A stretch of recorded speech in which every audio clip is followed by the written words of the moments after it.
did this ourselves. They're coming. It can't be. Where is everyone? Hello, survivors. Makeshift here with another episode of the Apocalypse Post. Thanks for joining me once again. For those of you that have been paying attention, this show is, by and large, about the Wastelander community. And yes, we are into the post-apocalypse, and so I'll talk about other things. But when it comes down to it, it's all about celebrating the people in and around the Wastelander world. What does that mean? It means we enjoy things like Mad Max Fury Road, Mad Max the Road Warrior. We enjoy the road. We enjoy a lot of roads. And joining me this week is a tribe that is no stranger to the road. Actually, that's a lie, because they don't do a whole lot of the road. They fly to get to Wasteland. And that's why I wanted to talk to them. So I'm up in New England on an extended visitation. And just in the suburbs of Boston, Massachusetts is the hub, not only of the world, as the old radio DJs used to say, but a hub of a tribe called the Scam Bandits. So today I have on Winks and Snacks of the Scam Bandits to talk about all things scammy. Hi, guys. Hi. Thanks so much for joining me today. This is super exciting. Hey, thanks for having us. Yeah, this is going to be fun. Absolutely. All right, so tell me a little bit about the Scam Bandits and what you guys are all about. Sure. So the Scam Bandits are a little tribe who run a gaming dome out of our geodesic dome that we have out there. And we do board games, and we serve our friends tea and iced coffee and water, and just try to have like a nice kind of relaxing vibe out in a otherwise sometimes kind of like, you know, loud and aggressive community. Sometimes it can be kind of, you know, Wasteland can get kind of loud. And so we kind of want to have a nice little retreat for people who just want to like get out of the sun, have some refreshments, and just play a nice game with their friends and relax, take it easy. That's awesome. Yeah, when we were kind of brainstorming what we wanted our tribe to be, I remember one of the words that kept coming up for us was refuge. Mm-hmm. And we really like that, like no matter how much we disagreed about other things, which was like so much during the early planning, like we always came back to like wanting to be just like a place of refuge, a place where people can get away and can rest. And I think we've done a decent job at that. Yeah.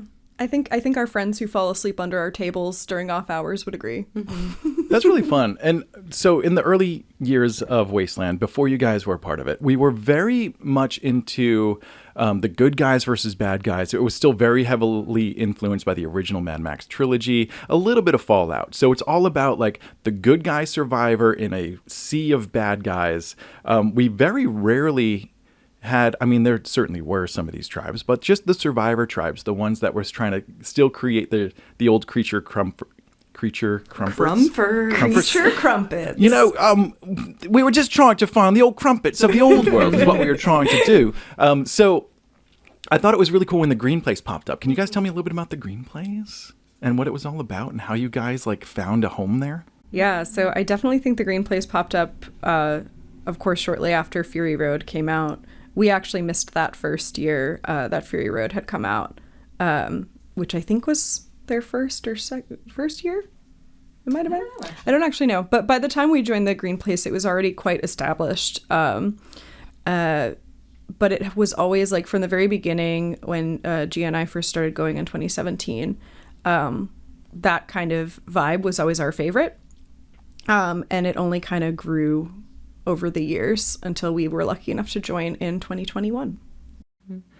Yeah, I think going to Wasteland the first couple years, we were tribeless, or we were our own tribe, but we weren't like a placed tribe. And so I think we were trying to figure out what our vibe was going to be. And the Vuvolini nomad soft apocalypse aesthetic, I think always really called to us. Although like, I think in some ways we like have our own little ways that we make ourselves distinct from other Green Place tribes, but the cohesion of the like softer apocalypse, like there's lots of fabric, there's lots of rugs, there's those creature comforts that we were talking about. Mm-hmm.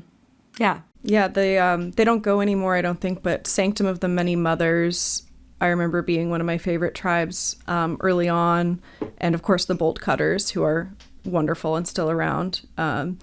just like tribes like that who had kind of like, they would have like tea time and like figure drawing and just like kind of come relax in our beautiful like fabric and pillow strewn camp, you know, have some water, have some tea. It just like, I don't know, it was a nice little, refuge and oasis at Wasteland that we always really liked. That's awesome. Yeah, I think after Fury Road came out, there was kind of like a, not only an evolution of Wasteland, but a whole different vibe that started to take over.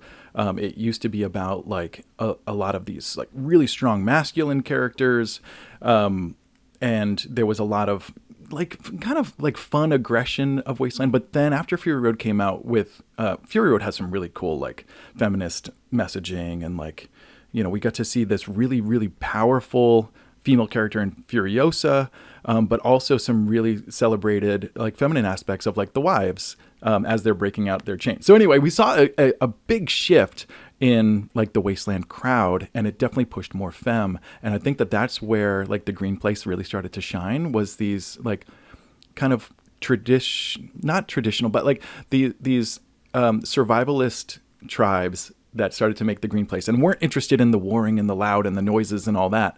And it was just kind of a really cool shift. What's the Wasteland that you guys have kind of like grown into? Does that question make sense with that in mind? Like, because you guys know it only post Fury Road. Mm-hmm. Yeah. So tell me, like, what was your impression when you first got to Wasteland about like the vibe and kind of the people that were there? That first year, you know, we didn't really know what to expect. But I remember like feeling like it was Disney World, but for me, like everything just, it felt so consuming. And I think, you know, there is something that I really loved, you know, I imagine it wasn't always like this, but maybe it was, where like there is this bit that we're all doing together. And there's like a culture that is like kind of easy to start like slotting yourself into, right? Whether it's like the culture of like greeting each other with fuck yous, or like, you know, just that we're all playing this similar game. It's very focused on like play and community, which I think right off the bat we both really, really liked. Because we showed up that first year, 2017, it was just Snacks and I. We went out like on a whim. And like, it was my first time in California, my first time renting a car, my first time in a desert environment, and at a festival where you camp. Like, so it was a lot of like, we truly went in totally blind. We didn't know anyone. And right away we were like scooped up by this Burning Man tribe who was there that year, who sadly have not come back, but we like accidentally kind of started setting up camp behind them, and they were like, hey, just so you know, like, we're a place tribe, and, you know, this is our plot, but if you guys want to stay, you can, like, you know, work the door and camp with us and hang out. That's cool. Like, they were super welcoming and kind, and like, I feel like right away we kind of got scooped up into the madness, and I think that really helped kind of like get us into the spirit of Wasteland, like right away. Was That's I think awesome. That tribe helping us out. And I think that is like kind of taken it like how we have then tried to like relate to people. I feel like we get a feedback a lot that like we're a great place for first years to come. Sweet. And like, you know, it's not intimidating to come into our space. Like, we're pretty knowledgeable at this point of like things to do. And so I think like that foundation of like getting really welcomed in, like getting that Wastelander hospitality,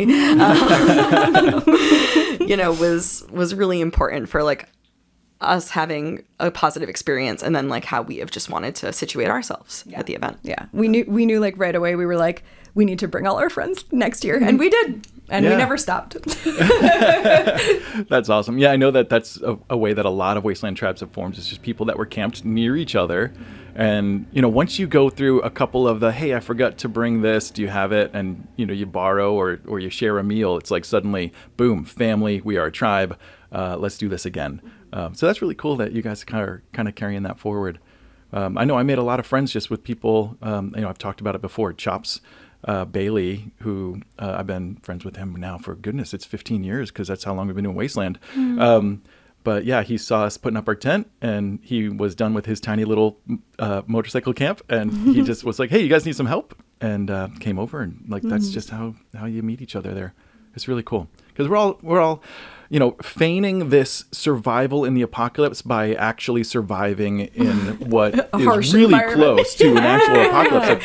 Like, yes, we are 15 minutes away from the real world, but when you're on site, it's like you only have what you brought. Yeah. Your food will spoil. If you bring a little fridge, which this happened to the Dukes a couple years ago, the fridge failed and all the food went bad. And then we were like, what do we do? And like other tribes would just start sharing meals and stuff. It was great. So yeah, it is very much a shared survival experience, even though we're kind of just, a few minutes from society. And you don't want to leave because like, oh, my immersion, Ooh, chow, my immersion. Yeah. Grocery store. It does remind me, I was like listening to a podcast where, some like a primitive archaeologist was talking about like how like communal societies happened, like pre-industrialization and pre kind of like larger society. And he kind of was talking about how like, he was also a fan of like post-apocalyptic media. He was like, if, we get to an apocalypse, like that is kind of how we're going to have to return to. Totally. Because it's not going to be the dudes who are blowing each other up that are going to like make it through. It's going to be the people that are collaborating and supporting each other. And there's something really nice about getting to like get a taste of what that like sharing and collaborating and taking care of each other can be. And I think that's part of what makes Wasteland so special and what makes us want to come back every year is that kind of community.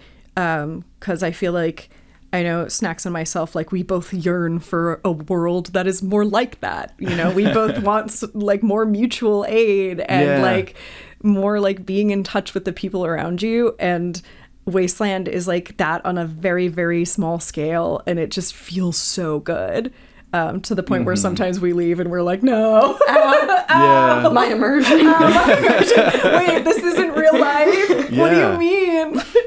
Yeah, there is something about that, like not just Wasteland, but a lot of different festivals. And I'm not talking about like music festivals where everyone's just there to experience professional commercialism. Oh, that too. but like immersive festivals like Wasteland, or even maybe not so much Burning Man these days, but like the smaller burns for sure, where it is like this shared community of common values where people are very giving. I mean, I've seen first years for Wasteland show up with bottle caps to hand out because they just found out that was part of the culture. Yeah. And they want to just like be a part of it. And so, yeah, gifting is a big part of it. I always say like, gifting at Wasteland is good. Bartering is better because, when you get a bottle cap, if you have something to trade, awesome. It's just really fun. And it kind of keeps that immersion going. My immersion. I love that this is just going to be a tagline. Oh, yeah. My immersion. We say that all the time. One time, like, someone had, like, a glow stick or LEDs, and so I was like, my immersion! We all cower. No, that's the funny. light! Yeah, and it's so crazy every year to see, like, how the first years are, like, I feel like stepping it up every single year. I see first years with, like, the dopest costumes or, like, really cool barter, like, people who are just, like, they hear about it and they just run with it before they even get there. They're, like, doing all this super creative, cool stuff. And I love to see that. Yeah, it's super fun. And I don't know, it's really tough to, like, quantify how many people are there for their first time every year. But it feels like a lot. It does. Like I think for a lot of people, it is kind of a once in a lifetime experience. Like maybe you're flying in from another country, maybe you're driving in and you heard about this festival and you want to experience it once. I know I've been to festivals one time and I was like, that's enough. Like I'm glad I went, but that's enough. So I think for some people, that's Wasteland. Yeah. It's such a harsh environment. Like, yeah. Some people are just like, okay, that was really cool, but I feel like I'm dying and I don't want to do this again. And that's so fair. Yeah. And that's still important to the event. Like, I feel like the like new energy, like, kind of like talking about burns, like they always talk about how like the new energy is like what sustains the event, like as much as like the old stability and energy. Yeah. And so like, even if people come for just 1 year, like there's people who I've met once at Wasteland and who I've never seen again, but like we had like a good experience together, or they had a cool as shit costume and it like gave me ideas on how we can do better. And it just totally. They make the event better Like, even if you just go for a year, it's like you are making the event better, which is really, really cool. Yeah, totally. And there is this thing. All right, so the people that have decided, hey, I'm never going to miss this again, and have built up their camps and have created experiences, have filled out their schedules. Like, it's important for people to come enjoy that. Like, I used to have this phrase. This is when I was living in LA. A lot. Oh, a lot. Like, all right, so go to LA and try to form like an improv troupe, right? Try to get someone to show up to that show. I don't want to because do there's that. 1,000 improv troupes, plus you're competing with the top tier improv troupes like Right. Second City and Groundlings. No one wants to come see your first time improv troupe. No offense, because some of them are great, and I was in one. But trying to get people to show up. So anyway, the phrase I came up with was, of course, the old adage, there's too many cooks in the kitchen. But I added on, and no one's trying the soup. Because you don't want a situation where everyone's building up all these camps and there's no one to look at it and go, ooh and ah. Right? Right. And so having a steady supply of new people is kind of important to us as creators. Yeah, absolutely. And making sure they feel comfortable enough to come back and get more immersive and bring new people. Right. Yeah. And it is a different way of relating to the event. Just, I hadn't even thought of this, but like at this point, right, like the event kind of comes to us in a lot of ways. Yeah. Like when we're open, like people stop by and we get to see so many things from like our front door, basically. And it is like a very different way than like how we related to the event pre being like a placed camp. Right. A lot more wandering around. We don't get out as much these days. Well, it is funny because like you create that space where you feel comfortable, and Wasteland is definitely like a neurospicy place, and you guys are a fairly neurospicy tribe. Oh, yes. If I am to make you assumptions. noticed? Thank you. They're divergent for sure. And so finding those things We do that be make diverging. it more accessible for different levels of spiciness or comfort or whatever it happens to be is an important thing. And so you guys have created your little oasis in the desert. Oh, yes. Speaking of, tell me about your dome and what it's like to be inside there. It's wonderful. It's heavenly. If you haven't been in, please stop by and say hello. It's really cozy in there. So the dome is like a PVC geodesic dome built by our very own Decadence. And Decadence being a person? Decadence is our engineer, our tribe engineer. Awesome. And Shiny Boy. And Shiny Boy. He loves the shinies. So he did the building, and then I kind of headed up the decor, which at times was a nightmare, but I love the way it turned out. And I just think it's so beautiful in there. And there's so much, like, you'll just be like sitting on the floor. There's a lot of floor seating, a lot of cushions. We do have some chairs. We've got this like hubcap chandelier hanging from the ceiling, and the whole dome, the way we did our shade structures, I was an absolute madman, and I did like 200 or something drop cloth triangles that are all like hemmed and grommeted on the corners, and that's how we set up our shade. We like cover it with these individual panels. Wow. And it's a ton of work. It was a ton of work to do. It's a ton of work to set up and take down, but the vibe inside is just incredible, and you get a great breeze through all the like the holes, and just seeing like the sunlight filtering in and like laying on a pile of cushions, drinking an iced tea. It's just lovely. Yay. Maybe playing a round of Guess Who, Wastelander Guess Who with your buds. It's You just guys a are the really, Wastelander Guess Who yeah, tribe. we do have Wastelander Guess Who. We're gonna hopefully be Whoa. updating it this year, because I think we just did it once, and then we were like, okay, we did it, and I'm like, we should do some new ones. And the We know idea so is... many people We know so now. many people now. We have so many people who we could like, you could swap people out, and Oh, yeah. And the idea is it's like an actual Guess Who board, but you've replaced each one of the characters. So I think Snacks and Rook kind of were in charge of that. Yeah. So what we did was there's like a template for a Guess Who, like a template for Guess Who up online somewhere. And essentially I put out a call at the time on like the Wasteland Facebook group and was like, we're doing this thing. Who would like to be on our Guess Who board? Send me like your Wasteland name and a picture of yourself. And people were very interested. And so essentially we took everyone's pictures and made custom, character cards and custom board. And generally the way that we suggest people play it, traditional Guess Who, like, does your person have brown eyes or blah, blah, blah, But we also encourage people to do subjective Guess Who, where it's like the best way to play this one. Do you think this person could beat me in a fight? Yeah. Nice. Oh, that's fun. And so it's been a lot of joy just like overhearing and like watching so fun. People like be like, oh, like I don't think Snacks could beat you in a fight, and like be like interesting. You're like, Oh, actually, do you want to find out? And I think another thing just about our space is like we've really tried to create like the camp that we would feel comfortable in. So like very early on we were like, we need to have rugs to cover the floor, because if we're going to be lying on the floor, I don't want to feel sand on my body, because that's a sensory nightmare. Right. And like pillows and cushions and like just thinking about like if this thing, right, like a game cafe were to exist, how would we make it like an inviting and comfortable and functional space? That's right, ladies and gentlemen. Not only do we have rugs, we've got 2 layers of rugs, and we sweep daily. Really? Come lay on our floor. It's part of closing the cafe. It's part of closing and opening is sweeping. That's amazing. I like that. Gotta keep it clean in there, because Yeah. we do all love to lay on the floor. People will take like when the cafe is closed, if you're ever walking by and you see the closed sign, chances are someone is in there taking a nap on the floor.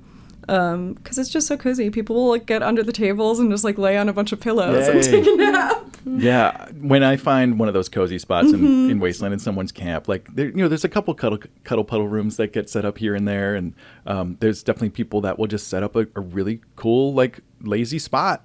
It's always nice to find, because you're just like, why is this? This is awesome. Yeah, and we are very much like a daytime camp. So like, if you're ever wandering around and you see the dome and you're hot and you're tired and you just want to take a sit, we're a great spot for that during the day when we're open. Cool. I thought you were specifically inviting like sexy people. If you're hot and if you're hot and you're also sexy, Yeah. and you're tired and you want to come take a sit, do that. All right, who at Wasteland is not sexy? Let's get that out of the way. That's so true. That's a great point. It's a good looking Yeah. event. It's a good looking event. Yeah. It's true. Yeah, you got people in these rad costumes with really cool hairdos, right? It's like the way how I feel when I get to dress at Wasteland and I see other people is like, this is how we all wanted to dress when we were teenagers, like to the maximum. Yeah. Totally. It feels so affirming. Yeah. I remember slight tangent when we went out to see Furiosa in IMAX, in my hometown IMAX. We dressed up. We were like 10 of like 30 people in the movie, in the entire IMAX theater. No one went to see it. It was so sad. This was the premiere too. It was a bummer. Anyway, we all dressed up, and I distinctly remember putting on pieces of my costume and being like, I need to add more clothes. I can't go out in normal public like this. So I like put a bunch of layers on, because I was just like, this isn't it. Too funny. Oh my gosh. All right, so you guys are the Scam Bandits, and so you have this little gaming room. It makes me think y'all are cheating, or basically, how did you land on Scam Bandits for a tribe name? We're really playful camp, and we do like a lot of I would say like low impact scams, right? We're not gonna, steal the deed to your house. Don't worry. But we are like Rook, one of our tribe mates, is gonna lie to you about something. Okay. Like something stupid that is non-impactful. And they'll do it so convincingly. Yeah. Nice. And so you might be just like repeating a lie that Rook has told you. That, sounds really true. We don't encourage cheating. Yes. But we know that it happens, except during bingo. If you cheat at bingo, you get to meet the complaints department. Okay. And you Who's the don't want complaints it. department? The complaints department is a gun. No cheating at bandit bingo. You will get in trouble. You get in trouble. Some things are sacred. Yeah. But The phrase "no cheating at bandit bingo" already like doesn't compute. well- That doesn't math. The math isn't mathing. You'd be surprised. We have a very creative community. I love that. We do. But I think like there's just like something about like we're soft apocalypse, we're cozy, but like we're also little scamps. we're little tricksters. Yeah, little like that. mischievous. Little desert fae. Yeah, exactly. Yeah. Exactly. Oh, that's super fun. Yay. And you guys are spread out across the country a little bit, or is it all up here in New England? All in New England. Everybody. We are all within like a 30-minute drive of each other. That's and awesome. we are all like long time friends. In a world full of holes, The hole in the ozone. potholes, Pinholes. manholes, And ass. associated empty spaces. Not what I was gonna say. Well, you know what fills holes? I've got a few ideas. Patches. Right. They'll fill the hole in your jeans, the hole in your soul, and the hole in your mailbox. Holy moly, that's a whole lot. Yep.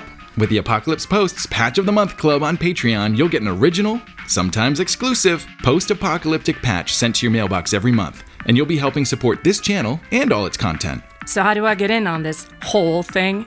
Sign up at patreon.com/theapocalypsepost at the $10 tier or above. Make sure your address is added to your profile and you'll get a patch in the mail every month. There's also 2 and 4 patch tiers for tribes of those very specific sizes. Well, ain't that the whole shebang? Now you're just digging yourself a hole. Well, shut your pipe hole and sign me up.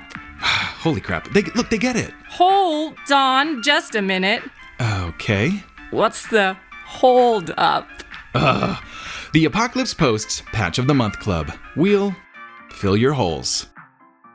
Sure. The Love Bombs provide top-notch outcomes for the most discriminating clients all across the wasteland. When you need executive escort and protection, intelligence analysis, direct action, or other specialized solutions, the Love Bombs provide a bespoke option tailored directly to your needs. Listen to this heartfelt testimonial from one of the Love Bombs' satisfied clients. I hired the Love Bombs to save my precious Pookie Pie from them there scabs over yonder. They was fixing to turn his poor hide into jerky. Woo! Whew! I reckon not a one of those bastards will walk away from this scuffle. Goodness gracious, I reckon I ain't ever seen a gun that big. The Love Bombs will give your enemies a licking they won't soon forget. Yes, the Love Bombs. They're polite, professional, and have a plan to kill everyone they meet. The Love Bombs provide complete confidentiality in their free initial consultation. That's right, the initial consultation is absolutely free. Remember, the Love Bombs. Artillery available. Wow. All right. So how do you all get out there? Does somebody drive? What happens? No, we all fly out. Thank God for early access. We fly out usually Saturday night, stay at the Best Western in California City, and then head into site on Sunday.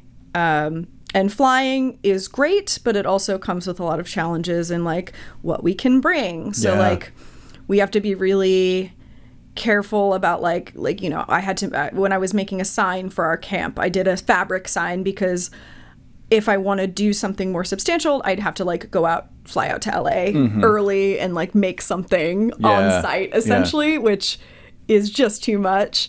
So we do have to like kind of like we do have a little bit of a handicap there where we have to like be really purposeful in like what we are bringing, including our costumes, including our decor. Every few years we'll do like a big stop on Saturday and like maybe buy some new furniture for the dome if we're in need of something. An important part of this is that we have a storage unit. Yes. Out Yeah. Okay. Vitally outside important. California City. So we keep most of our, build out there full year, but then we'll make updates during the year and fly stuff out and then buy stuff on site like you were saying. Yeah. And then what do you guys do just to even get your stuff from storage to site? U-Haul. You guys rent a U-Haul? We rent a U-Haul for the week, and Oh, it's really okay. funny because the U-Haul guys are always like, did you know that you have this for like 8 days? And we're like, yeah, we did that on purpose. Oh, yeah, because U-Haul's really cheap by the day. Yes. But it's like kind of expensive per mile. Yeah. Are you guys just getting one like out of California City or something? We got one out of like near LAX. We just pick it Oh, up like okay. right. We land, we get our rental cars. Okay. We get our U-Haul, and then we head out to. That's pretty good. Yeah. We've been like Yeah. fine tuning this. Yes. So our first year as Yeah. a placed camp was in 2021. Mm-hmm. We like kind of like set our sights on the like the post 2020 year when like things were a little loosey goosey. Yeah. Thank you, Green Place, Thank you, for Green Place. taking a chance on us, even though we had no pictures of our setup. We had a lot of promises and a lot of moxie. I hope Wow, yeah. we kept our promises. That describes a lot of Wasteland. Yeah. Promises and Moxie. Yeah. Yeah. But yeah, we had to initially we had to like ship, because we did assemble the dome out here. Decadence designed it and cut all the PVC out here, so he did have to like ship all of the struts for our dome out to California. Like in a recycled Amazon box? like basically giant FedEx box, which is to this day what we store them in, which is funny, yeah. problematic. But yeah, we that was like our big shipping year. Was our first year. We were like, all right, we're getting the dome and everything out there, but then we're like, we need to just not do that because it was so expensive in the future. Yikes. And now we're bought in. Like, And you now know, we're when bought you in. have like a Right, 2-bedroom yeah. apartment sized storage unit full of What? stuff. I mean, it's like, it's not a huge storage unit, but it is crammed with is stuff. No way. crammed with Because like, you know, it's just like, well, we're in, you know, like we're bought into this event. And how many are you altogether? 7. That's a small tribe to be Yeah. moving all this stuff. Small but mighty. We're Small but really, mighty. we're really lucky because over the years we have a lot of like what we call them friends of the bandits who are like essentially part of the family. Like some of them Yeah. are from like our sibling camps, the Rag Weavers and the Autumn Pact, but Okay. like some are just like people that we've met through the event, like our friend Bruce Dynamite. Bruce Dynamite. Bang bang. Bruce Dynamite. You know, we met him I think our first year as a placed camp, and like now he helps us set up a lot, you know, Okay, when cool. he's not doing like Yeah. his tasks. And Nice. so we have really relied, you know, and benefited so much from like the generosity of our friends to like Yeah. help us do what we do. Sweet. Okay, cool. And let's see, you guys have been with the Green Place the whole time. Since 2021, yeah. And last year you got kind of pushed forward a little bit, right? Because you went Yeah. from up the block to kind of facing the city, like right outside what would be the wall. Yes, so with Right. the kind of like ending of the official wards, we did get kind of scooted forward, which was not in our plan, but we loved. It was really cool being on a more main road. The fact that like we were diagonal from like the casino, I think was Yeah. so crazy to us. We felt like celebrities. We were like, wow, we're moving up in the world. Awesome. It felt really, really good. And it also like totally, like I feel like we got a lot more foot traffic just because we were in a more central location. And we had specifically requested to be between the Autumn Pact and the Rag Weavers because we have a shared infrastructure with them. Right, which is a really great way to go. It was awesome just being, you know, we have a Discord server with those guys and we've become really good friends over the years, and it was just like so awesome being able to like do our little shared project together and just be neighbors was Yeah. really, really nice. Yeah, and both of those tribes, those are more California local? Colorado and The West Coast, Oh, okay. broadly. All right. Yeah, So still not quite it's local, not but- quite local. but There's closer. a few. Yeah. There's like 3 or 4 maybe who are local to Okay. California, but yeah, they're more West Coast than us certainly. But Okay, so maybe slightly easier for them to help with some infrastructure, but Yeah. not by much. At least they're Yeah. probably driving, right? yes, Yeah, so that makes a they difference. do drive. Yeah. That is like, I do get jealous sometimes of people who drive. I'm like, oh, what I wouldn't give to like bring, I don't know, build something here and drive it out. And but, just be able to take it with you. But yeah. like that's so untenable for us all the way over here.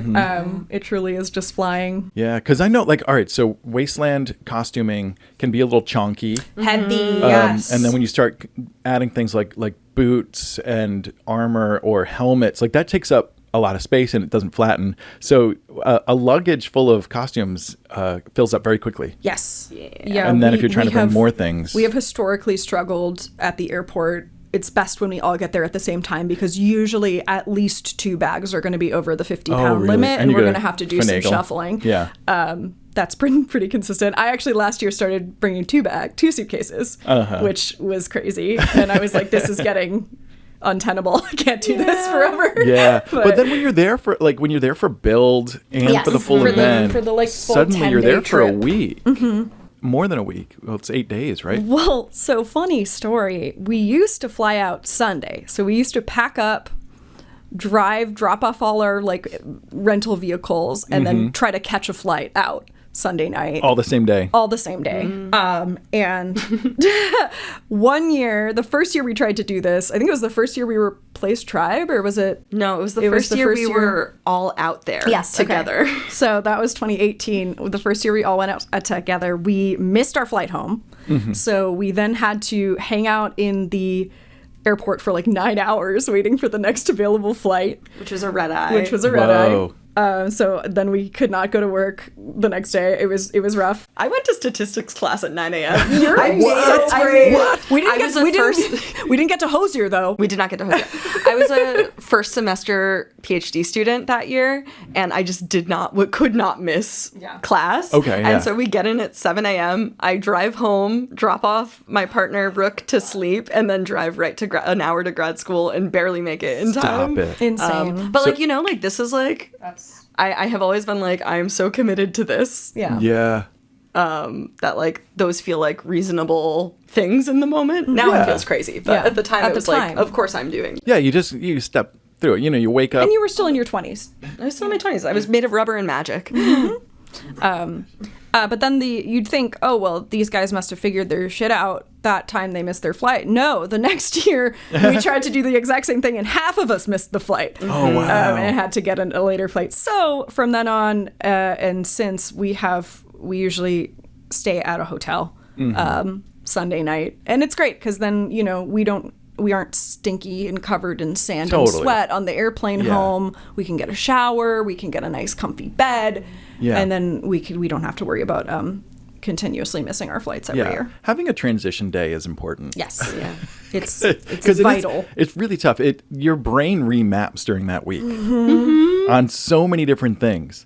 Like what language you can use. Oh, God, yeah. Sleep and hydration. The things that you're willing to eat. Like your brain just shifts and it's kind of nuts. And waking up and being like, okay, what needs to get done? And just struggling through it. I don't know. It's kind of nuts because I always feel like for about 2 or 3 weeks after Wasteland or Neo at this point, there's a recovery period. Oh, yeah. When you 100%. readjust to societal norms.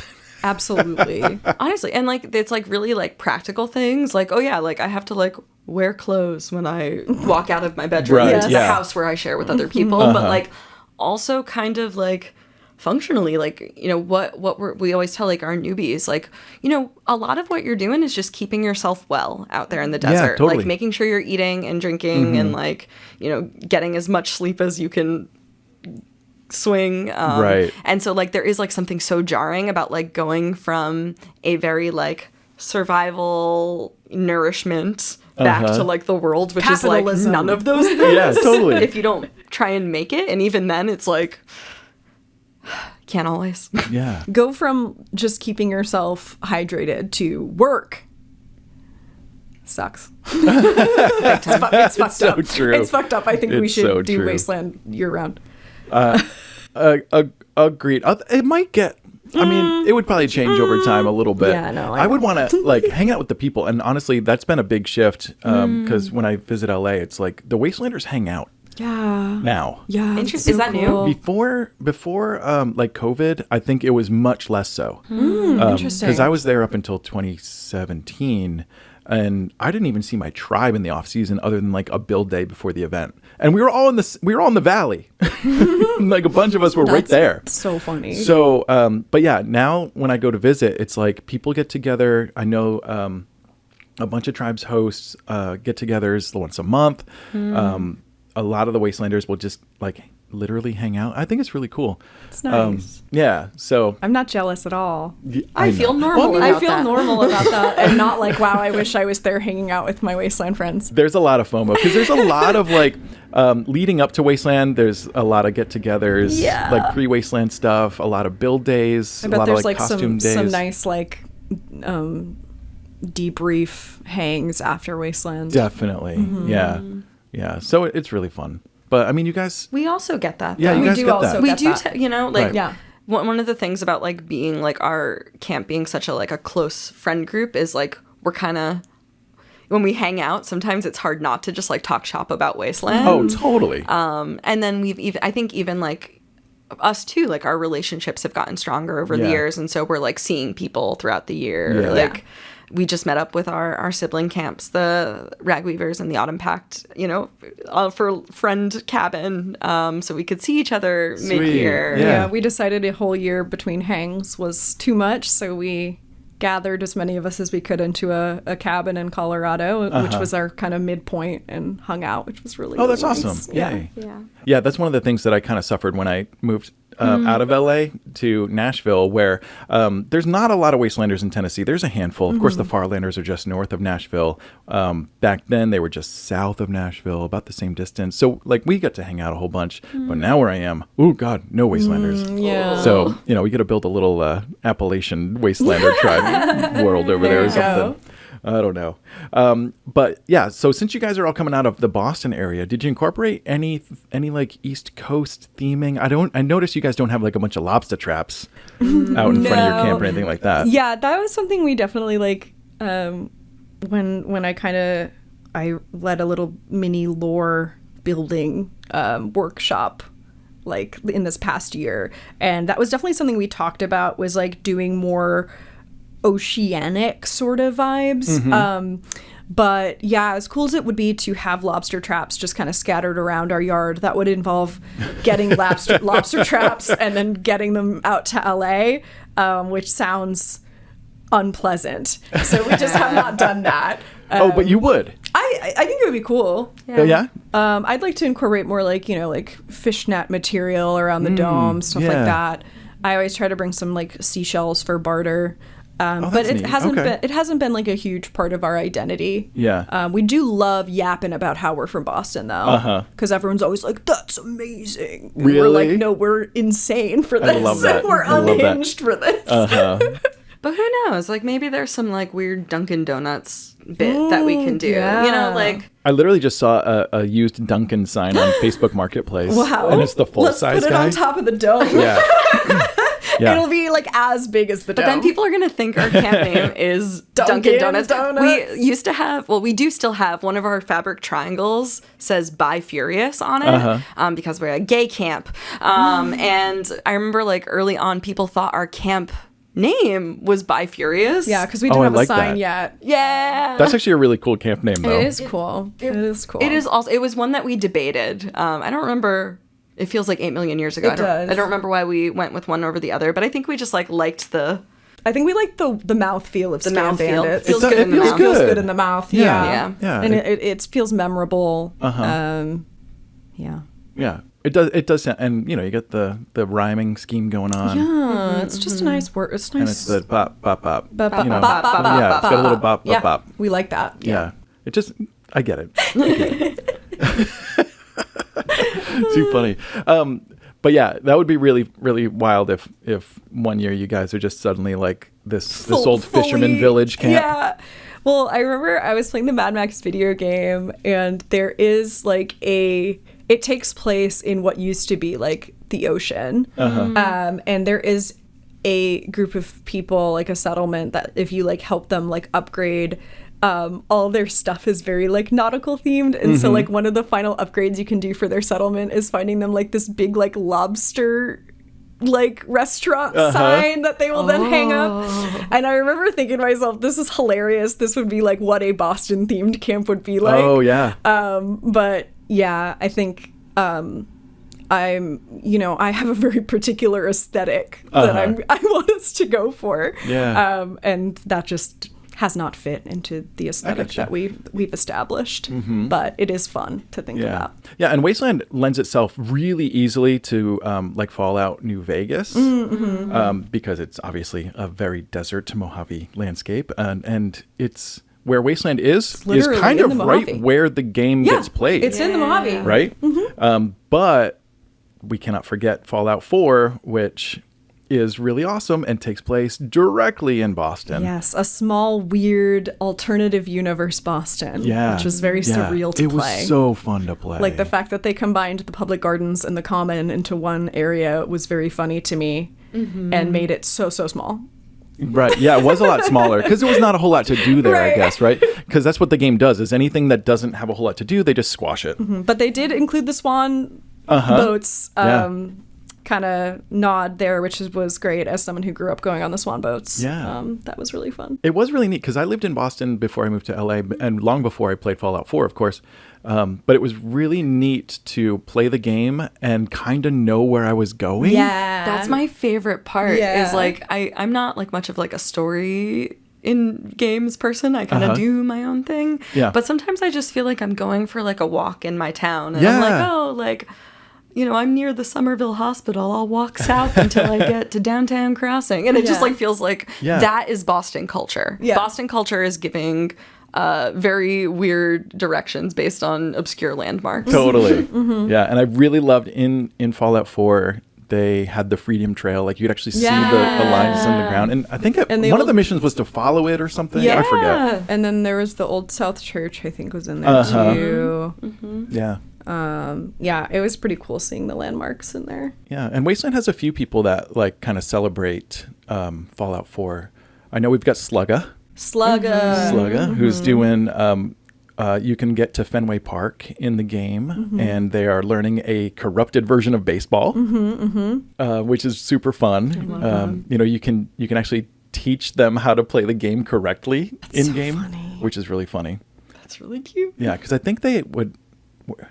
It's not like Hook, where they would shoot someone that tried to steal a base, but there was some rule in there that was like violence. Yeah. Then you had to be like, no, you don't. You don't have to You do don't have to that. hurt the person. Yeah. That's so funny. I forget what the rule was. It's been so long since I've played this game. I think there's also a gag with like the guy's trying to like paint a wall and he needs like a specific shade of green or something because it's like a nod to the green monster. He's maintaining the green monster. Yes, he's maintaining Right. the green monster, and you have to go to a special market to find it. Yeah, there were a lot of fun little Boston tidbits in that game. Which Totally. is really, really fun. One thing that's really fun is we're pretty close to Salem, Massachusetts, and there's like so much spooky history there. Oh, and in the game, it's so scary. Yeah. Wait, I don't remember that. Oh, there's like a death claw. Like there's like a whole level where you're in like, I think it's a museum, and there's like mannequins everywhere, and then like you keep hearing like creepy noises, and I'm then with you now. in the basement, like once you get kind of to the end, it turns out there was like a death claw in there the whole time stalking you, and you have to fight this death claw in close quarters. Yeah, it was pretty good, pretty creepy. Shoot, I gotta plug my Xbox back in, and I never actually finished the game because I couldn't decide which faction to go with. Oh, that's I'm fair. right to the point where I just have to like hit a button Make to the choice. finish the game, and I was like, I can't do it, and it's been years. Yeah, just waiting to finish this game because I didn't know which way to it's go. me with every game. Really, yeah, I know. I've watched you finish games, and I know it's heartbreaking every time. Yeah, it's hard to finish a game. It is. I don't like doing it. Yeah. What if I never finish it, but also I never play it again? Isn't that better somehow? Somehow that's better. I never have to grieve the end of this Exactly, Yeah. because it in never limbo ended, forever. even though I can't enjoy it anymore. Yeah, it's very much the same effect as like finishing a book because you get really dedicated to it. You get used to the feel in your hands. The book feels never ending in the beginning, and so do most games. Yeah. And then suddenly it's just A game has to be like really compelling for me to like just finish it without thinking about it. Because usually I'm like, I want to do all the side quests for 85 years and never finish it. That's how I am with games, but I'm a big book rereader. Are I you? like reread the same book at Wasteland every year because it's like my favorite. I do. What book? It's my favorite book. It's called In the Dream House by Carmen Maria Machado. It's incredible. It is incredible. It's like a very intense book, but it's her memoir of experiencing abuse in her lesbian relationship. And it's written in some of the most beautiful and honest and creepy and weird prose. Every chapter is a different literary trope. It's like borderline horror. Yes. It's like very, very cool. And this all takes place during nuclear winter? Or? No, it's just her real life. Is it not post-apocalypse? It's not. It's not. So you're It's reading not. it. What about the immersion? It's almost Well, I guess it's- so, because like post-apocalyptic media is all about like grief, right? Like if we drill down to like what is at the core of this media, it's grief and loss and processing. And I feel like a kinship with Carmen Maria Machado's story in terms of like it's also like a world that is being destroyed for her.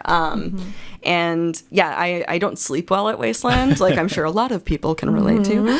I wake up with the sun, and so like one of my like most treasured routines at Wasteland is like reading that book in our dome while Wasteland is still sleepy. And Oh, that's super fun. So good. Do you Yeah. finish it every year? pretty much. Really? Yeah. Wow. Yeah. That's rad. After Wasteland last year, I borrowed it because I was like, all right, I need to know what this is all about. And I read it in one sitting. I stayed up until like 6 a.m. reading this book. I was crap. so enthralled. I was like, I get it, man. I think I like Wow. messaged Gia like in the middle of the night, like, I get it now. I was just like weeping. That's awesome. Yay. It's such a good book. It's Oh, and it's super nice fun. to like have those like routines for myself of like how I relate to the event, you know, and like how we have traditions. Like Yeah. Saturday night is always like canned dinner, and it's like just like a random bunch of shit that like we have left, and like Oh, fun. but like we're basing it off this like the one year where there was a huge like W storm, Yes. and it was really cold on the last night, Freezing cold. and we were like taking turns between sitting in the car and going out to the stovetop and like cooking up like one can of chili at a time, my and gosh. like bringing it back to the car for everyone to eat out of mugs. And It's like one of my most treasured Wasteland memories was like the Saturday night. It was too cold to go out. We were all crowded in the camper van that I would sleep in. And we were just like in the dark eating warm, delicious food out of our like cups essentially, and just like yapping and just like That's so talking fun. for hours. It was super fun. Yeah, the shared survival experiences that actually happen, like during Yeah. the windstorms and stuff. You know, I spent one kind of like bunkered down in my old RV, and it was super fun because it was like a 1980s, so it had a really vintage like post-apocalypse cool. feel in there. Cool, And it cool, was cool. like, you know, you close the windows, but they're still howling. Like rattling in the wind. Yeah. And it's kind of, you know, it's rocking. And it's just like you hear voices outside that sound like, you know, hell's breaking loose. And that was the year that Duke's Tower fell. So hell did break loose. R.I.P. honestly, Yep. But yeah, it's really fun. And those become really memorable experiences. Yeah, our traditions are very.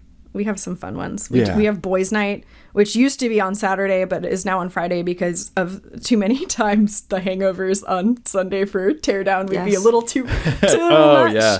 And some people would be out of commission. Yep. Lessons learned. Right. So we started doing them Friday night instead, and we all I think we all felt a lot better about Yay. that. and we like boys' night is like our like we all go out together. We're like ready to like kind of like be in a like a feral mindset, like just be little critters. It's our big party night. Is that like your bar crawl night? Yes, it's our bar crawl night. Oh, Essentially, sweet. yeah. Okay, Sorry, cool. I realized I just called it boys' Boys' night night. because Everyone knows what me, boys' night to is. our friend group, we just say boys' night. We'll be like, yeah, boys' night, and then we'll chant boys' night, boys' night.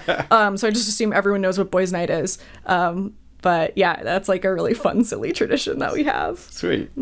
Yeah, and that's one thing I can definitely say for people that are forming new tribes, especially if you're going to do some kind of hospitality, is have a night where you do shut your doors and just go enjoy and like see what else Wasteland has. Because it's really easy to get locked into your camp. Yeah. And for a lot of people, like we said earlier, that can be a really good thing to have your space and like let Wasteland to come to you. But I think it's also really important to like, you know, shutter those doors at some point, turn off your lights and just go explore. Yeah, I'm really grateful. So because we were in the green place for so long, they had a rule about like noise. So a lot of the tribes in the green place are like daytime only tribes. Oh, interesting. And so Yeah. we have always only been really open during the day, which has been quite nice, even now that like, you know, the green place is not a functional thing so much anymore, but like we're still kind of carrying that on where we don't really we host like one night event, but mostly we are closed in the evening. Oh, that's great. People still hang out in there, but like it's really nice that, you know, once we have dinner and we kind of all have the freedom to go off and explore the city, That's which awesome. we don't necessarily get to do during the day. So good. that's nice. Yeah. To have that kind of like built-in boundary. Yeah, that is really nice. Sweet. All right, so let's see. What do you guys got coming this year? Anything new? Anything different? Let's see. We are working on updating our Guess Who. I think we're doing a few board game things, or at least we're trying to. So if these things don't happen, don't get mad at us, please. Don't come to the dome and start cursing us out because we didn't do update Guess Who good enough. We're hopefully updating Guess Who.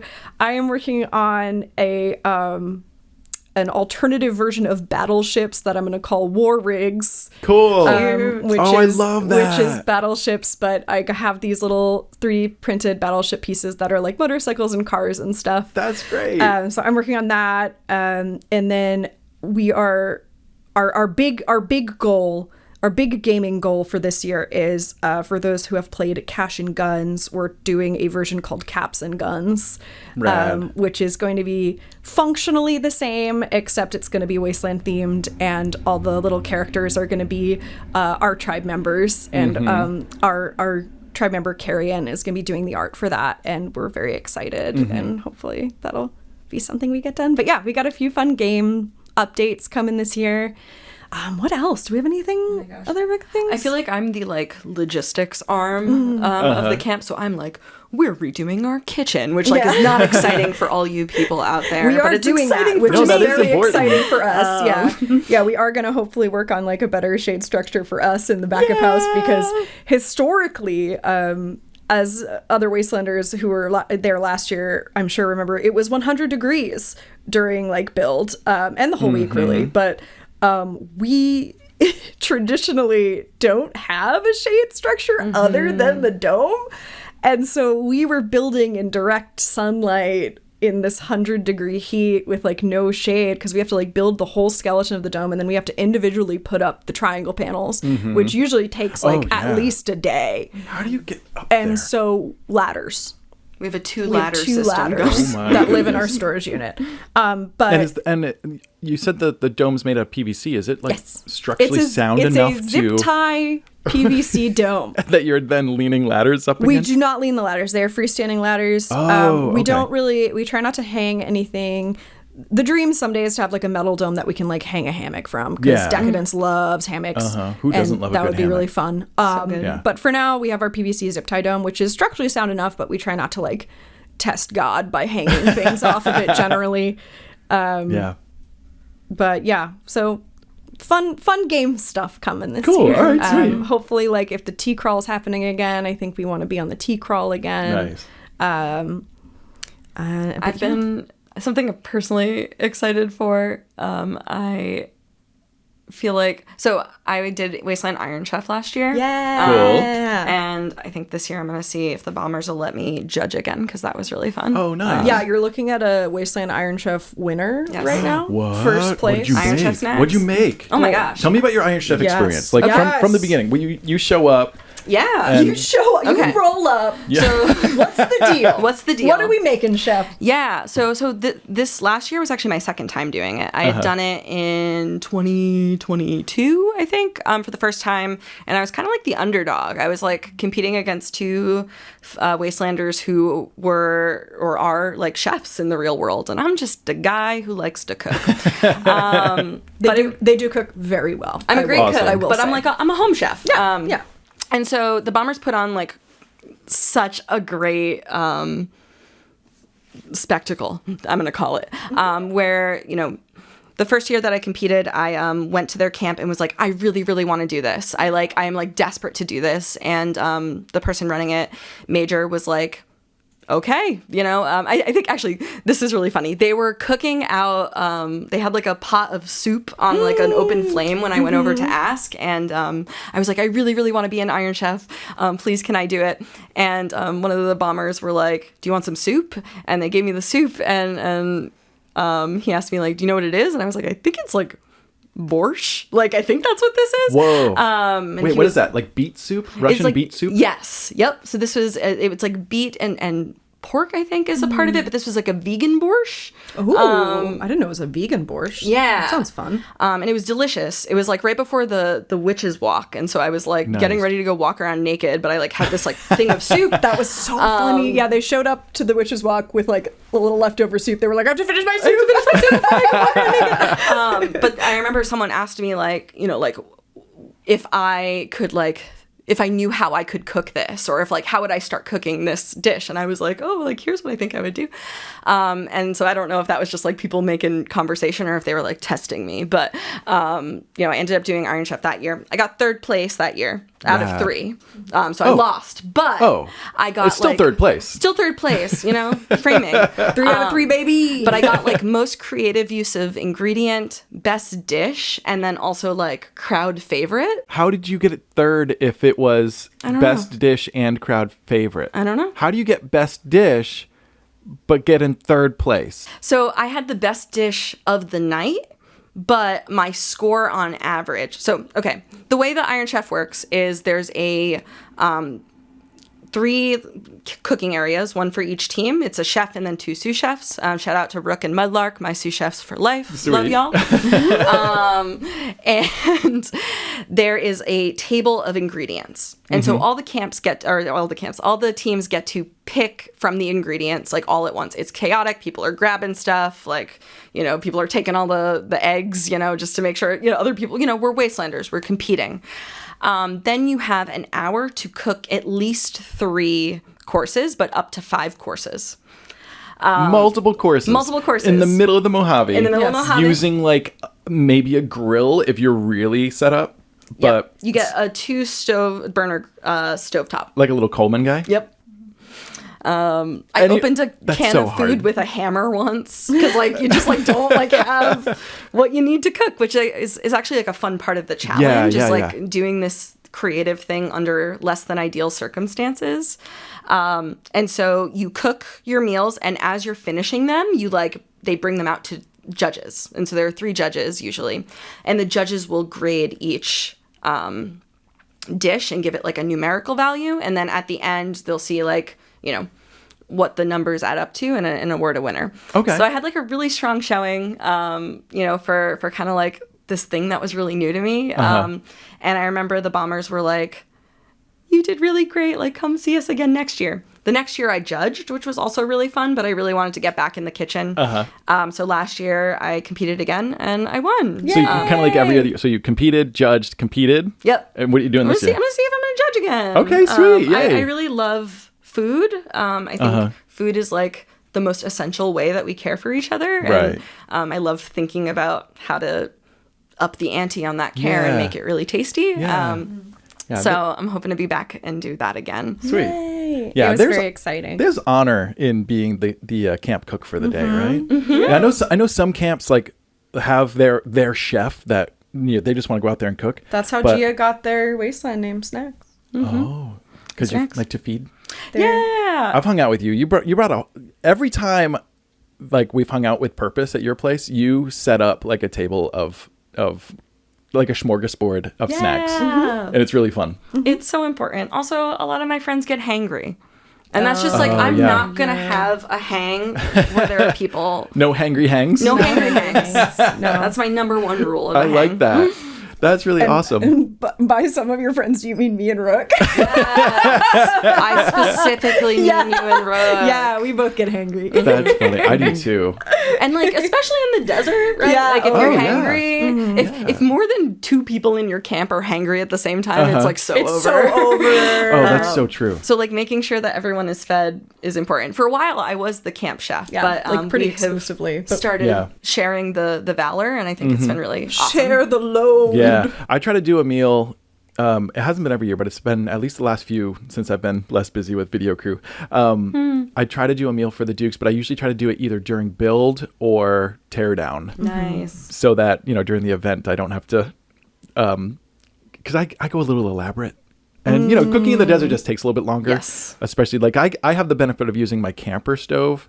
which is nice, but it's still like it's a very low burning stove. Everything takes forever. Yes. You cooked me some really yummy stuff though at Neo. Yeah, yeah, that was a lot Those of fun. tacos were so good. I was having a lot of fun cooking at Neo. Yeah.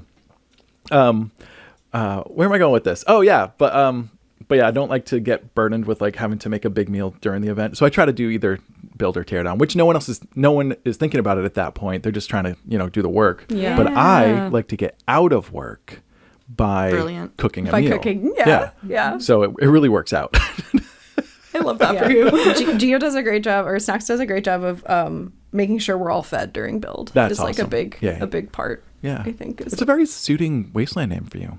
Thank you. And you do SNAX? SNAX. Like the hip hop way. Like the hip hop. I think I was inspired by Fury Road, where like some of the ways that like things were spelled like just wrong. I just love when slightly things are wrong. Yeah. Yeah. I get that. Yeah. We love imperfection. Yes. And Winks, your name's very prolific as well, isn't it? Winks with an S though. With it. It's spelt normal style. WINKS. Yes. Yeah. Although I do have one friend who spells it WINX, and I think that's really funny, and it makes me really It's like happy. a nickname for a nickname. Yeah. Yeah. Yeah. Even though it's spelled I the same. love that. Like only they spell it that way, but I love that. Like it brings me joy. That's fun. It feels like a special nickname. It's funny that it's a nickname where it's just spelled differently and not different pronounced. Less letters, but that's it. One less letter. And you got that name because you're always being like extra flirty with everybody? With, Oh, like, no, just winking left and right? No. Wait, can we tell the story? But I got that name because I'm a sleepy bitch. So Winks had a different Wasteland name. I've had 3 names. 3 names. Whoa. The 3 gal with so many names. names. But when she would be like going off in the middle of the day to go nap, Which was a daily which was occurrence. often, we would be like, oh, looks like Winks is clocking in for clocked her in. shift. Yeah. So my first couple years, I was Tremble, which I got from a Mad Max Fury Road fan fiction. Tremble? Tremble. I had a tremor, and so I just snagged that. It was like a character you never even meet in this fan fiction. It's just like named. And I was like, okay, that's great. I'll just do that. And then I was Ferret for a few years. And then I was like, I don't really feel like a ferret. And all my friends are joking about me being Winks because I nap a lot. So I'm just going to stick with Winks. Yay. It's very fitting. Thank you. Yeah, I feel like I've finally found my Wasteland name. So don't worry if you're out there and you don't have a Wasteland name that you love yet. Just keep trying shit. Yeah. Yeah, and you can always have several. Yeah. You can be known in different corners by different names. I have people who like call me completely different things, that just like nicknames that they made up for me at Wasteland. So yeah, it's really fun. I love the weird naming culture. Yeah, it makes me happy. It is really fun, especially like when it's something that fits you, or when people just start calling you that. There is like a very familial meaning to it, right? Yeah. Yeah. I've like heard like I feel like there is like sometimes a pressure to like come in with the name or like earn a name, and like sometimes it's okay for it just to like for you to wait a little bit and for it to happen. Like if you're not sure, it's okay. Yeah, and remember that like everyone has a different preference for like, if you're getting stressed about the name, just don't worry about it. Like you can give yourself a name. You can. I've changed my name twice. Like you can wait and see if someone gives you one. You don't like it. Wait till someone gives you another one. Like you don't have to pick one right away. I feel like the hazing culture about the names has kind of come and gone. Like, like, oh, you're stuck with that name, you got to keep it. And people will stay with it. But I think a lot of Wastelanders have moved past that. It's like you be what you want, and we will adjust. Don't worry. But yeah, there's also some purists, especially in the Facebook groups, that are like, you have to earn your name by doing something stupid or something like that. I'm not a purist like that. Like I named myself. I think a lot of people do. The earn names are really fun. And with the Dukes, we always had a rule that if you didn't have a name by Saturday, we would send you out into the waste and you're not allowed to come back until you have one. And so that worked for a couple of our members. That's so cute. That's really, really fun. For our member Dick Punch. Shout out Dick Punch. Dick Punch! Did they punch someone in the dick? Or did they get punched in the dick? No, they went out on Saturday night and did a bar crawl. Punched every dick they saw. And no. Oh. That's sad. That's too bad. But ended up at a particular tribe bar that had a particular drink called a Dick Punch. And by the time they had several rounds, and everyone was chanting Dick Punch, Dick Punch, Dick Punch, she came home and was now Dick Punch. Love that Yep. for her. That's beautiful. Yeah. So there's lots of different ways to get a name or give yourself a name or, and you can always change it. Yeah. No worries there. Yeah. A lot of people are worried about that. Yeah, I felt a lot of pressure, like, about the name thing. It really stressed me out, which is why I changed it so much, because I was like, I need to have a good name that like really captures me as like my Wasteland persona, but also me as Jen. Yeah, totally. Like, I got so in my head about it, and then finally when I was like Winx, I was like, great. Yeah. Super. Yeah, that's great. We've settled. But it took me a long time. It took me like 5 years. Sometimes that's what it takes. Yeah. Yeah. You're kind of building a whole new like identity, That's and true. like that's Yeah. going to take some time to figure out like, oh yeah, like who am I in this context? Totally. What do I like? What do I dress like? Right. It's a process. Yeah. It is a My process. style has changed a lot over the years. Absolutely. Yeah, I think I spent like even well into when I started the YouTube channel, I was just Mike Darling at the event because that's what everyone knew me as. Your full government It was name? full name. Yeah. Wow. It was full name for a long fascinating. time. I don't know why. Hey, look over there. It's Mike Darling. Yeah. Yeah. I think part of it was just, that's my credit on like the Wasteland highlight reels. And so it just kind of stuck. But there's also a lot of mics, so clarifying can help. Yeah. Right. Yeah. You just yell Mike. But yeah. How many people are going to look? And it wasn't until I started like hosting the YouTube videos and introducing myself as Makeshift over and over again that it really started to catch. But then, man, when it catches, Feels so it good. feels so good. Feels so good. It does. When people start just knowing you as your chosen name at the event, it's so cool. The first time that I got unprompted mail delivered to me specifically from someone I did not know or didn't remember, I was like, my name. Yeah. It felt really good. Yeah. Yeah, getting mail's so fun. Definitely take advantage of the post office. It's a blast. It's so much fun. Yeah, especially like midway through the event, they end up with more couriers than mail. Whoa, we need more didn't know mail. that. So they need more mail. Yeah, you'll often go in there and you'll see WCC members like writing out notes so that they have more mail to send. So they'll just be sitting there with a stack of paper just writing notes to people. Oh. Yeah, because a lot of people do the courier mission, which I'm really surprised That's about. awesome. But It's a great way to like see the city. I feel like really that is. and the faceless merchants Yeah. are the best way, I think, to like get a little mini tour. Yeah, totally. And you know what's one of the funny things? So I, like so many Wastelanders, cannot be tracked down. Like, it's just always on the move. Yes. And yet, the WCC couriers will appear out of nowhere, like an NPC from a video game, like, hey, my village is under attack. Can you help us? But no, they're just there like, hey, you're Makeshift, they've been right? they've been jogging after you awkwardly for like several miles. It's like it follows. They're always coming for you. Yeah. And they'll just be like, are you Makeshift? And I'm like, where did you just come from? And how do you know this? They're just like, you're coming out of a Porto and they're like, hey, you. Yeah. I've been waiting here for 20 minutes. I've got mail. But yeah, it's always kind of amazes me how good they are at tracking people down. They're really good at it. And It's then impressive. sometimes they'll be like, hey, do you happen to know where I can find so-and-so person or this particular camp? And that's just how they get around, is by asking people. And that's the whole reason we do it, is because it makes you like bump into people and ask questions. meet people. Yeah. Oh, I love that. Yeah. Wow. It's super fun. So good. I love Yeah, Wasteland. we've gotten mail for other people to our dome too, because like I think something similar happened where someone was like, "Do you know where to find this person?" Yeah. And someone was like, "I don't know, they hang out at the Scam Bandits a lot." Right. Yeah. And so the mail ended up getting there. Yeah. Oh, sweet. That's great. I love that. Send us mail. And by the way, if you get mail from somebody, tip your mail delivery person. You gotta tip your Yeah, courier. I always try to like quickly, grab one of my caps out of a pocket if they're there. Just like, here, take this. Thanks for coming. And sometimes I'm like, oh yeah, this is that opportunity for a conversation. So taking that moment to just be like, what's up? How you doing? How's your day going? Who are you? What's your deal? What's your deal? Hey, what's your whole deal? What's your Yeah. vibe? Yeah. And you might find out something like an event that you didn't know about or a camp that you should go see.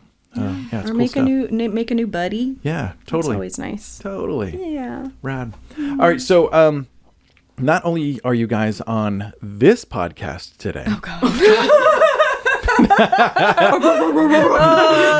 You must have known this was going to come up. no. Truly no. Are you going to try to pressure us into doing this podcast I again? really want you to do the podcast again. Okay. Are you having fun today? Isn't this fun? Does it bring back memories? I do love talk. love yapping. I do love to talk. Yeah.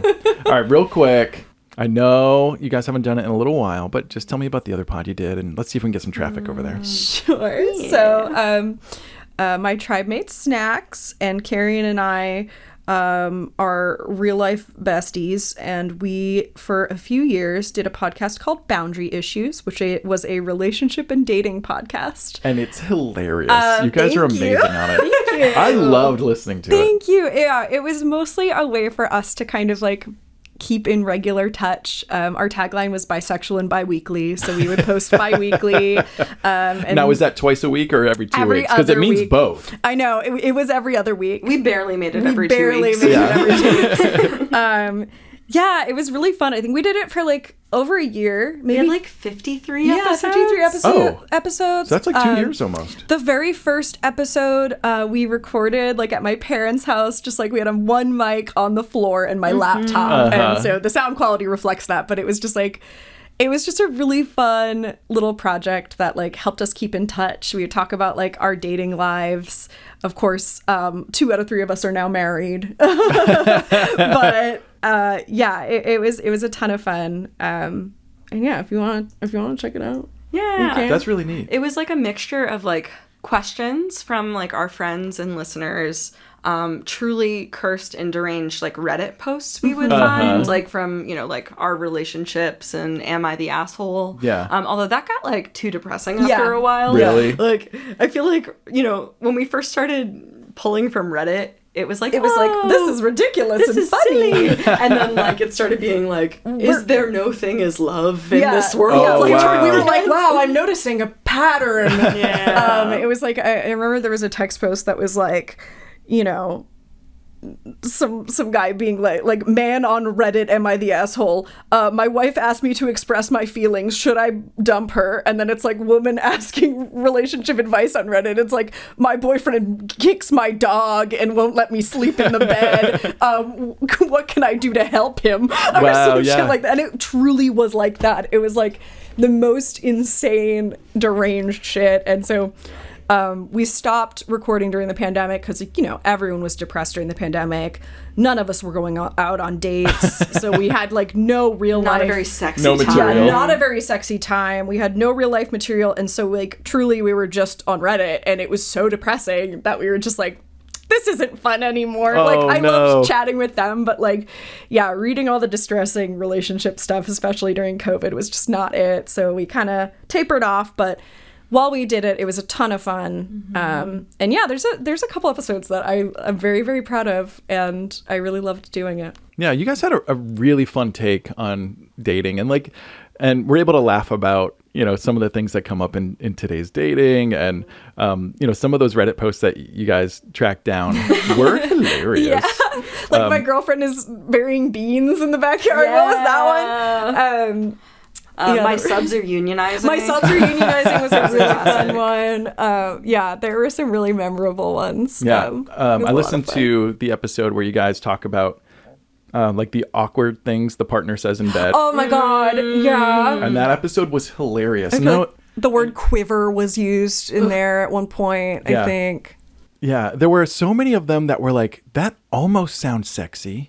Like it's really close. It's really but close. it's awkwardly worded. But it's almost like if an alien was trying to be sexy. Yeah, that.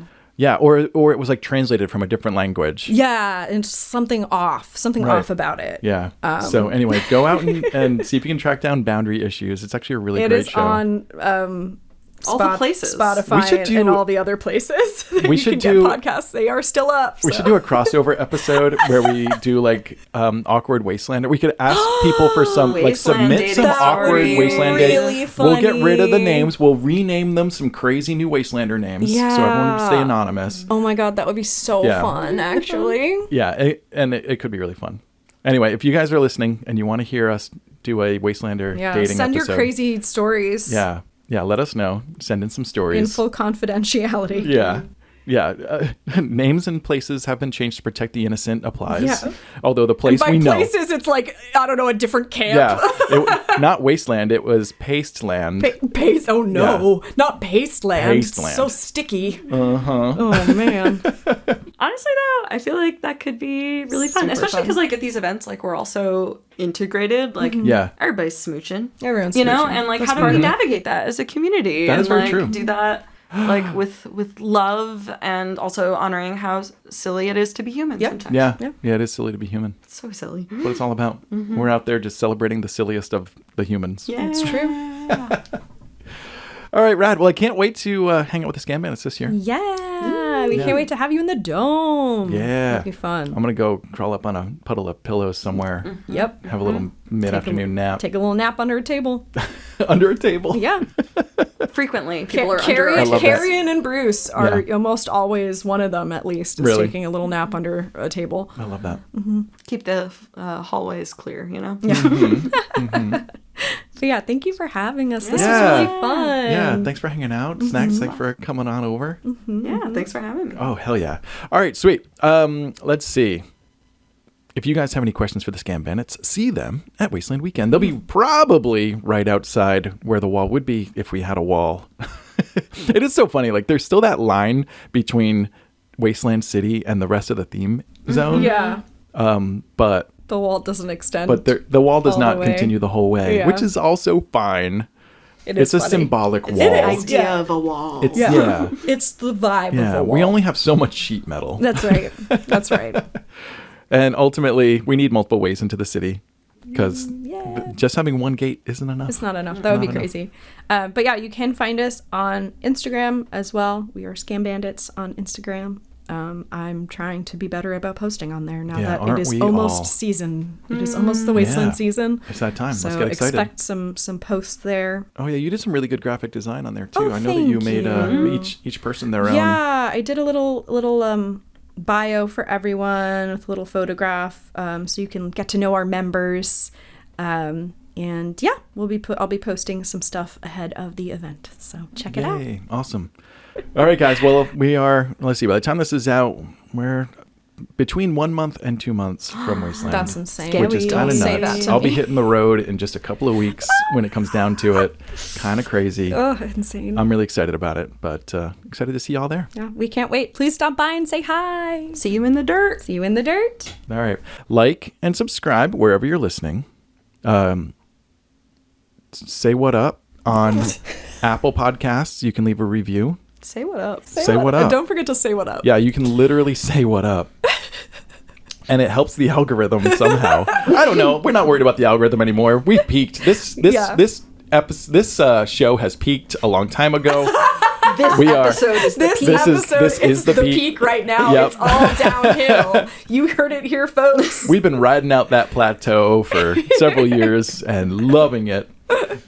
So anyway, share it with a friend so that we can break out of that. Oh, I'm going to do the actual thing. I mess this up every time because I It's don't okay. have my We notes. used to mess it Yeah. up all the time, too. Yeah, who cares? Who cares? Yeah. If anyone's made it this far into the episode, they're enjoying the chaos. So They're waiting to see if there's a post-credit scene, I bet. yeah, that's what it is. Yeah. Yeah, we can find out about the next episode. Preview. Iron Man. What? Let's see. If you enjoyed today's episode, share it with a friend. But if you hated it, share it with an enemy. And be sure to spoil their immersion. My immersion. We'll see you next time, survivors. Until then, stay alive. Bye.